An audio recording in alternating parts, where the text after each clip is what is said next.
औज़ुबिल्लाहि मिनश्शैतानिर्रजीम बिस्मिल्लाहिर्रहमानिर्रहीम। दोस्तों, मैं आपका भाई कैसर मलिक चिश्ती साबरी। दोस्तों, आज का तावीज़ आप लोगों के लिए बहुत ही ख़ास होने वाला है, क्योंकि इस तावीज़ में वालदा का नाम नहीं आएगा। और दूसरी एक बहुत ही अहम बात मैं आपको बताने वाला हूँ, क्योंकि आज से पहले इस पर किसी ने काम नहीं किया और ना ही आपको इस बारे में किसी ने बताया होगा। दोस्तों, आप तलाक का तावीज़ तो करते हैं और दूसरी तरफ तलाक हो भी जाती है, लेकिन कई जगह से ये शिकायत आती है कि तलाक तो हो गई है लेकिन आपसे वो शख्स शादी नहीं कर रहा, ख्वाह वो लड़की हो या लड़का हो। तो आज का तावीज़ मोहब्बत, तलाक, जुदाई तीनों इस तावीज़ में है। आपने बहुत ही तवज्जो के साथ देखना है, क्योंकि अगर कोई चीज़ आगे पीछे हो गई लिखने में तो आप रिज्जत के शिकार होंगे और फिर परेशानियों में मुब्तला रहेंगे। दूसरी चीज़ दोस्तों, जो कि मैं हर वीडियो में कहता हूँ कि आपने नाजायज़ नहीं करना, किसी का हंसता बसता घर नहीं उजाड़ना। ये सिर्फ उनके लिए है जो वाकई धोखा खाया है जिन्होंने, और मुझसे बिल्कुल इजाज़त ना तलब किया करें। मैंने कई वीडियो में कहा है कि सुभान अल्लाह, अल्लाहु अकबर आप कमेंट्स में लिख दिया करें, मेरी तरफ से इजाज़त हो जाया करेगी। क्योंकि कई लोग इजाज़त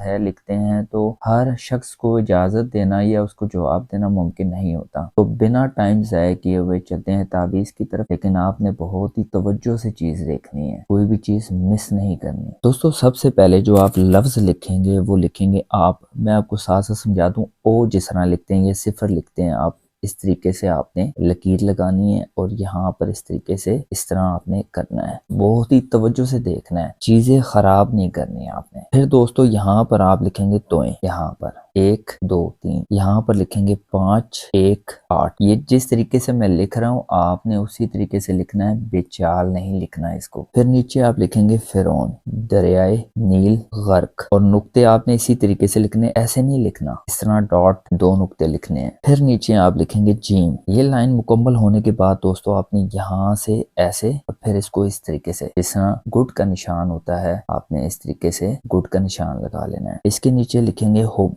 ये लाजमी लिखना है, ये पहली बार हो रहा है, इससे पहले कभी भी नहीं हुआ कि तलाक के तावीज़ में किसी ने हुब का अमल लिखा हो। क्योंकि दोस्तों, ये बात वाकई एक ज़रूरी बात है कि दूसरे बंदे की तलाक तो हो गई, लेकिन आपको तलाक करवाने का फ़ायदा क्या हुआ जब उस शख्स ने आपसे शादी करनी ही नहीं है। बाज़ औक़ात लोग तो बदला लेने के लिए कर देते हैं, वो एक अलग चीज़ है, लेकिन हर इंसान इधर बदला लेने के लिए नहीं कर रहा, अपनी जिंदगी को संवारने के लिए कर रहा है। दोस्तों, ये यहाँ पर मुकम्मल हो गया है। फिर आपने यहाँ लिखना है तोएं लाम काफ, तोएं लाम काफ, और जिस तरह मैं लाम लिख रहा हूँ इसी तरीके से लिखना है, दूसरे तरीके से नहीं लिखना। फिर यहाँ तोएं लाम काफ, ये लिखने के बाद दोस्तों आपने यहाँ से ऐसे लिख लेना है। आप ये मैं आपको चाल के साथ चीजें बता रहा हूँ, बेचाल नहीं करनी। बेचाल करेंगे खामखा अपना टाइम ज़ाया करेंगे, फिर मत करें तावीज़ तो बेहतर है, क्योंकि खामखा आप गलत कर दें चीज़ें और बाद में मजीद परेशानी में मुब्तला हो जाए। इससे बेहतर है आप तावीज़ ही ना करें। यहाँ पर दोस्तों आपने लिखना है कल्ब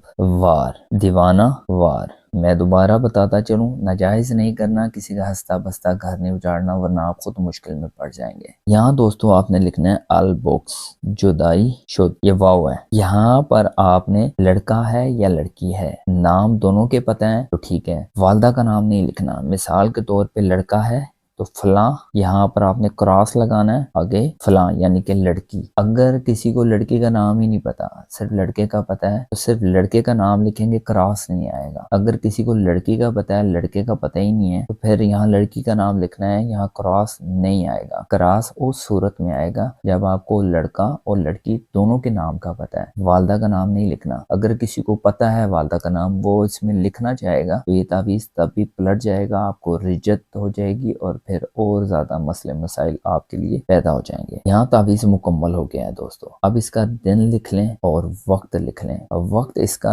2 है, एक तब है जब सूरज सुर्ख होता है सुबह सवेरे नमाज के बाद, फजर की नमाज के बाद, और दिन अच्छे तरीके से नहीं चढ़ता, यानी कि सिर्फ सूरज में सुर्खी आती है, तब आप लिख सकते हैं, इसको ज़वाल का टाइम भी बोलते हैं। और एक वक्त है मगरिब का, जिस वक्त सूरज गुरूब होता है और सूरज में सुर्खी आ जाए। तो अगर किसी को टाइम का इशू है, कोई बैरून मुल्क रहता है और मैं इधर वक्त बता दूंगा, तो फिर मुश्किल हो जाएगी काफी लोगों के लिए। तो आप सूरज की सुर्खी को देख कर ना अंदाजा लगा लें, अगर कोई देख सकता है तो। अदरवाइज मगरिब के फौरन बाद ये कर लें। और लिख कर दोस्तों आपने फौरी जलाना है और इस राख को आपने सिंक में पानी में बहा देना है। आप सोच रहे होंगे आतिशी अमल है, जलाना है और राख को पानी नहीं लगना चाहिए, तो मैं क्यों कह रहा हूँ। तो दोस्तों ये बहुत गहरी इसमें वजूहात हैं कुछ जो मैं आपको नहीं एक्सप्लेन कर सकता, लेकिन आपके फ़ायदे के लिए बता रहा हूँ कि राख को आपने सिंक में पानी में बहा देना है जिसमें आप बर्तन वगैरह धोते हैं। और ये नहीं आपको परेशानी होनी चाहिए कि राख कहाँ पर गई है कहाँ पर नहीं गई है, बस आपने इतना ही करना है और एक दिन करना है। और इसके बाद 3 दिन तक कोई अमल कोई वजीफा बिल्कुल मत करें। अगर करेंगे तो आप खराब होंगे, बहुत ज्यादा मुश्किल में पड़ जाएंगे। नापाकी में है या पाकी में है तब भी कर लें। रुख आपका किबला मुखालिफ होना चाहिए, यानी कि किबले की तरफ आपकी कमर होनी चाहिए। लिखते हुए कोई ना देखे, जलाते हुए और राख को पानी में बहाते हुए कोई ना देखे। अगर कुछ चाहता है नहर में बहाना तो बहा दे, कोई मसला नहीं। वीडियो पसंद आए तो लाइक और सब्सक्राइब कर दिया करें। अपने भाई को इजाजत दीजिएगा। अल्लाह हाफिज़।